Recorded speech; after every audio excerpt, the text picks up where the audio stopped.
மனமது செம்மையானால் மந்திரங்கள் ஜெபிக்க வேண்டான்றார். உன் மனசு சுத்தமாக இருந்ததுன்னா மந்திரமே தேவையில்லை. மனமது செம்மையானால் மந்திரங்கள் ஜெபிக்க வேண்டான்ட்டார். வள்ளுவர் என்ன சொல்கிறார்? மனத்துக்கண் மாசு இல்லைனாதல் அனைத்து அரண் ஆகல் நிரப்பறான்ட்டார். மனது சுத்தமாக இருந்த மனத்துக்கண் மாசு இல்லைனாதல், மனதில் சுத்தமாக இருந்ததுன்னா அனைத்து அரண் எல்லா அறமும் நீங்கள் செய்தவன ஆவான்றார். கண்ணதாசன் அவருடைய பாடலில் சொல்கிறாரு, மனித ஜாதியில் வரும் துன்பம் யாவுமே மனதினால் வரும் நோயடான்றார்.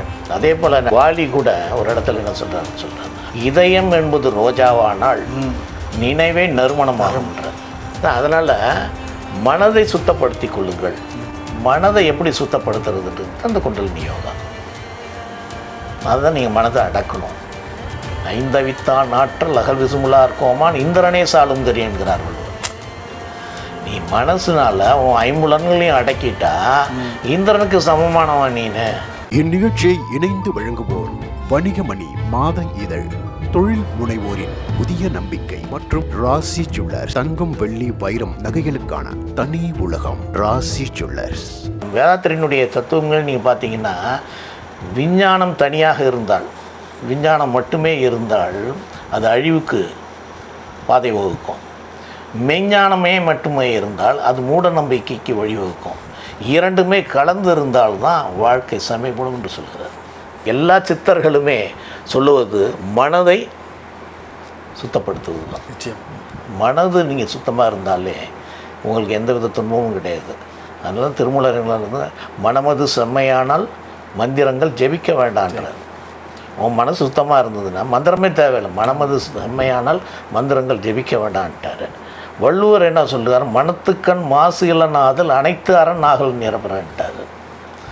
மனது சுத்தமாக இருந்த மனத்துக்கண் மாசு இல்லைனாதல், மனதில் சுத்தமாக இருந்ததுன்னா அனைத்து அரண் எல்லா அறமும் நீங்கள் செய்தவன ஆவான்றார். அனைத்து அரண் ஆகல் நிரப்புற எல்லாமே முடியுதுதான். அதுதான் ரொம்ப அழகாக நம்ம கண்ணதாசன் அவருடைய பாடலில் சொல்கிறாரு. நீங்கள் இந்த பழனின்னு ஒரு படம், அண்ணன் என்னடா தம்பி என்னடா அவசரமான உலகத்திலே ஆசை கொள்வதில் அர்த்தம் என்னடா காசு இல்லாதவன் குடும்பத்தில் அதில் அவர் சொல்கிறார், மனித ஜாதியில் வரும் துன்பம் யாவுமே மனதினால் வரும் நோயடா என்றார். ஒரே வரையில். ஆமாம், இது இத்தனைக்கும் சுருக்கி மனித ஜாதியில் வரும் துன்பம் யாவுமே மனதினால் வரும் நோயடா என்று சொல்கிறார். ரொம்ப அருமையான பாடல். அதே போல் அவர் வாலி கூட ஒரு இடத்துல என்ன சொல்கிறேன், அந்த பாட்டு கூட புரட்சி தலைவர் பாடுகிற பாட்டு தான். அதில் அது இதயம் என்பது ரோஜாவானால் நினைவே நறுமணமாகும்ன்றார். அது ரொம்ப அந்த வரி ரொம்ப அவர் பாடுறப்ப ரொம்ப அவ்வளோ சூப்பராக இருக்கும். புரட்சி தலைவர் அதை பாடுகிற பொழுது நான் உங்கள் வீட்டு பிள்ளைன்னு பாடுவார். அதில் இதயம் என்பது ரோஜாவானால் நினைவே நறுமணமாகும். புதிய பூமி திரைப்படம் நினைக்கிறேன். ஆமாம். அதனால் மனதை சுத்தப்படுத்தி கொள்ளுங்கள். மனதை எப்படி சுத்தப்படுத்துறதுன்றது அந்த குண்டலினி யோகா. அதுதான் நீங்கள் மனதை அடக்கணும். ஐந்தவித்தான் ஆற்றல் அகல் விசுமுலா இருக்கோமான் இந்திரனே சாலும் என்கிறார் வள்ளுவர். நீ மனசுனால உன் ஐம்புலன்களையும் அடக்கிட்டா இந்திரனுக்கு சமமானவன் நீனு. ஐந்தவித்தான் ஆற்றல் அகல் விசுமுலா இருக்கோமான் இந்திரனே சாலும் கரி, அவனே ஒரு சாட்சி உனக்கு. அதனால் அதை அடக்கிட்டுன்னா உங்களை யாருமே பண்ண முடியாது. உதாரணத்துக்கு என்னுடைய தந்தை திருக்குறளார் அவர்கள் அடிக்கடி சொல்லுவார், என்னென்னா ஒருத்தன் போயிட்டு இருந்தானா ஒரு சாமியாரை பார்க்கறதுக்காக போகிறான். அவருடைய சொற்பொழிகள் உலக புகழ் பெற்றவை. ஆமாம், சிந்திக்க வேண்டிய கருத்துக்கள் கூட நகைச்சுவையாக சொல்லுவார். அப்போ ஒரு சாமியாரை பார்க்கறதுக்காக போகிறாரு. சாமியார் ஒரு குரங்கு வளர்க்குறாரு. உடனே இவர் வந்த உடனே சாமியார் அந்த குரங்குகிட்ட, விருந்தாளி வந்திருக்கார், போய் தண்ணி எடுத்துகிட்டு வா அப்படின்றார். உடனே அது ஒரு டம்ளரை எடுத்துகிட்டு வருது. உடனே அது மண்டையில் ஒரு குச்சியால் ஒரு அடி போடுறாரு. அப்புறம் திரும்ப போய் அது தண்ணி எடுத்துகிட்டு வந்து கொடுக்குது. திரும்ப மண்டையில் ஒரு குச்சியால் ஒரு அடி போடுறாரு. அப்புறம் போய் அவருக்கு கீழே போடுறதுக்கு துணியை எடுத்துகிட்டு வா, அது போய் எடுத்துகிட்டு வந்து கொடு. திரும்ப மண்டையில் ஒரு குச்சியால் போடுறாரு. இதை இவர் பார்த்துக்கிட்டே இருந்தார் நண்பர். அவருக்கு கோவம் வந்துடுச்சு.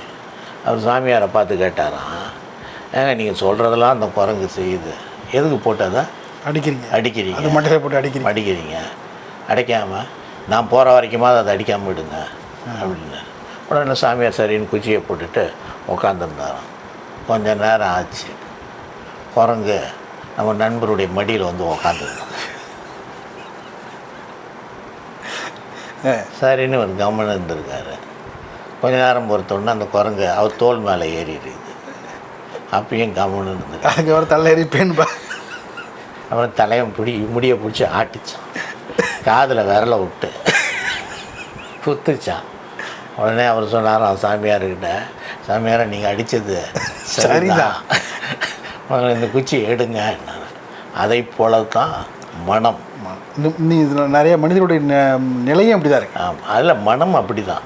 நீங்கள் மனத்தை நீங்கள் அடக்கலைன்னா அப்பப்போ போட்டுக்கிட்டே இருக்கணும். அது சும்மா அங்கே உட்காந்துருக்காது, நீங்கள் உட்காந்துட்டே இருப்பான். அது அவன் இது வச்சுருக்கானே, இவ்வளோ பிரமாதமான ஒரு பேனா வச்சுருக்கானே, அதை நம்ம எடுத்தால் நல்லா இருக்குமே அப்படின்னு மனம் சொல்லும். அப்போ குச்சியால் ஒரு அடி போடணும். இன்னொருத்தனை பார்த்து இல்லை நம்மளை விட நல்லா சட்டையாக போட்டிருக்கானே, சும்மா விடக்கூடாது, ஒன்றும் பொறாமப்படும். அப்போ குச்சியால் ஒரு அடி போடணும். அதனால் மனத்தை அடக்கியவன் தான். அதை தான் எல்லா சித்தர்களும் சொல்லி எல்லா ஞானிகளும் என்ன சொல்கிறாங்கன்னா, மனமது செம்மையானால் மந்திரங்கள் ஜெபிக்க வேண்டும். மனதை அடக்கியோர் மாமனிதர். அதை தான் வேதாத்திரி மகரிஷியும் இந்த குண்டலினி யோகா மூலமாக நீ மனதை சுத்தப்படுத்திக்கோ. ரொம்ப அருமையாக அவருடைய இது வந்து நீங்கள் இதில் பாஸ்டனில் இருக்குது பெரிய இயக்கம். அது ஒரு சாதாரண ஒரு நெசவாளர் குடும்பத்தில் பிறந்தவர். அவர் ஒன்றுமே படிப்பறிவு இல்லாதவர். தியானத்தின் மூலமாக எதையும் சாதிக்கலாம் என்று சொன்னவர் அவர். நீங்கள் அதனால தான் என்னென்னா மேல்நாட்டில் எல்லாம் ஆச்சரியப்படுகிறான், ஏன் இவ்வளோ பெரிய அறிவாளிகள் இவ்வளோ பெரிய ஞானிகள் இந்த இந்தியாவில் இருந்து அதை ஏன் அவர்கள் சரியாக பயன்படுத்தலை. ஒன்றும் இல்லை, யோகானந்தர்னு ஒரு ஞானி, அவர் அமெரிக்காவுக்கு போகிறாரு. அமெரிக்காவுக்கு போன உடனே அவர் உங்களுக்கு என்ன பெரிய நீங்கள் எல்லாமே சித்து வேலை இது மேஜிக்கு எல்லாம் சொல்கிறாங்களே, என்ன நீங்கள் செய்து காட்ட முடியும், உங்களால் உதவ முடியும், விஞ்ஞானபூர்வமாக என்னை ஆராயுங்கள் என்று சொல்கிறார். அப்போ ஏறக்குறை என்னால் 5 நிமிடம் ரத்த ஓட்டத்தையே நிறுத்த முடியும்ன்றாரு. உடம்பில் ஓடுகிற ரத்த ஓட்டத்தை என்னால் 5 நிமிடம் தியானத்தினால் நிறுத்த முடியும் என்று சொல்கிறார். உடனே அதை செக் பண்ணுறாங்க, எவ்வளோ வலிமையை பாருங்கள். பார்த்தோன்னா ஆச்சரியம், 5 நிமிடம் அந்த ரத்த ஓட்டமே இல்லை. ரத்த ஓட்டம் இல்லைன்னா உடனே இறந்துருவாங்க. ஆமாம், ஆனால் ரத்த ஓட்டம் இல்லாமல் ஒரு ஏறக்குறைய ஒரு 5 நிமிடம் அவர் இருக்கிறார் என்று சொன்னால் அப்போ இந்த தியானத்துக்கு எவ்வளோ பெரிய சக்தி இருக்கும். அதனால் இப்படிப்பட்ட யோகிகளும் இப்படிப்பட்ட ஞானிகளும் இப்படிப்பட்ட சித்தர்களும் இங்கே இந்தியாவில் தான் வந்திருக்கிறார்கள். ஸோ அவர்களை சரியாக இவர்கள் பயன்படுத்தலை. பகுத்தறிவு என்பது வேறு. பகுத்தறிவு என்பதற்காக எல்லாவற்றையுமே நம்ம தூக்கி எறிய முடியாது. நம்ம வேதாத்திரி என்ன சொல்கிறாருன்னு எல்லாவற்றையும் ஆராய்ந்து தான் நீ தெரிந்து கொள்ளணும். ஆமாம், எதையுமே மூடமாக நீங்கள் நம்பாத.